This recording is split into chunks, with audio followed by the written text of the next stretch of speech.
This channel does not promote any violent, harmful, or illegal activities. All content provided by this channel is meant for an educational purpose only. শনিবার আসানসোলের জেলা Trinamool party অফিসে আসানসোল উত্তরের তৃণমূল প্রতিজ্ঞা স্তম্ভের উদ্বোধন করলেন রাজ্যের মন্ত্রী তথা আসানসোল উত্তরের তৃণমূল প্রার্থী মলয় ঘটক।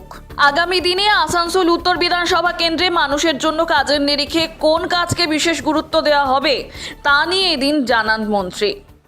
ধন্যবাদ জানাই মাননীয় মুখ্যমন্ত্রী মমতা বন্দ্যোপাধ্যায়কে।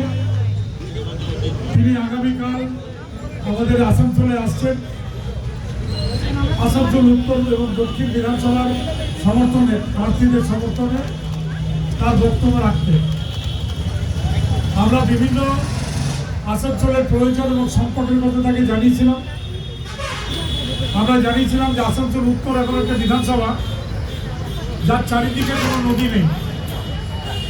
দক্ষিণে দামোদর আছে, কুলটিতে বরাকর আছে, বারামণি, জামুরিয়া এবং পাণ্ডবেশ্বরে অজয় নদী আছে, দুর্গাপুরেও দামোদর নদী আছে।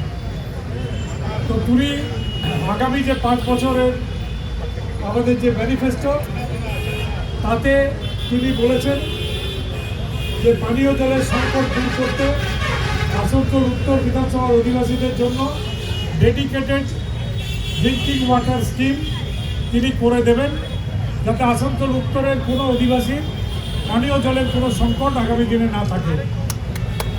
আমাদের আসানসোল শহরে এর আগে বিবি, বিসি এবং গার্লস কলেজ, এই 3টি কলেজ কংগ্রেসের সময় হয়েছিল।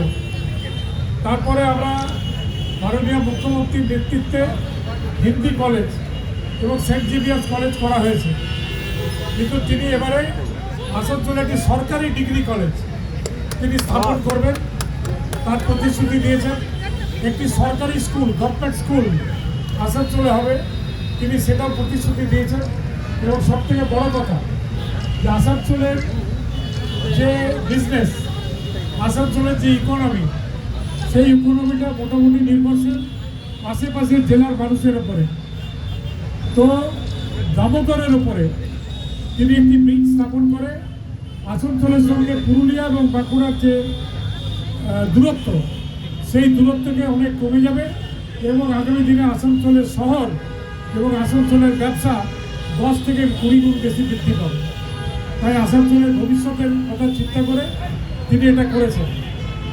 আমাদের এই শিল্প শহরে মহিলাদের নিরাপত্তার জন্য তিনি পিক পুলিশ ধাঁচে একটি পুলিশ ফোর্স আসানসোলের জন্য করে দেবেন, যারা প্রতিনিয়ত মহিলাদের নিরাপত্তার ব্যাপারে ব্যস্ত থাকবে এবং মহিলাদের নিরাপত্তা যদি বিঘ্নিত না হয় তিনি সেটা করবেন। ইতিমধ্যে তিনি মহিলা থানা আমাদের আসানসোলকে দিয়েছেন।